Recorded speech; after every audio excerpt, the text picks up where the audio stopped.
self discipline. එහෙම නැත්නම් සොයන් විනය. ඒ මොකද්ද ඒ? ඔයාට ඔයාගේ ජීවිතේ goals තියෙනවා.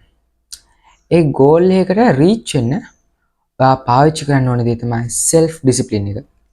ඒ මොකද්ද self discipline කියන්නේ? self discipline කියන්නේ තමන්ගේ goal එකට යන්න, තමන්ගේ goal එක achieve කරගන්න තමන් විසින්ම තමන්ට හදාගත්ත නීති. goal එකට තමන්ගේ goal එකට යන්න උත්සාහයෙන් වැඩ කරන එකට, කැපවීමෙන් වැඩ කරන එකට, නොනවත්වා වැඩ කරන එකට මම නම් කියන්නේ self discipline කියලා. මොකද ඒ තුන කරොත් තමයි ඔයාට ඔයාගේ goal එක achieve කරගන්න පුළුවන්. සරලම theory එක තමයි discipline එකට වඩා motivation බලවත් නැහැ. කට්ටිය ගොඩක් හිතන්නේ motivation තමයි බලවත් කියලා. එනට motivation එක fade වෙනවා. discipline එක තමයි තියෙන්නේ.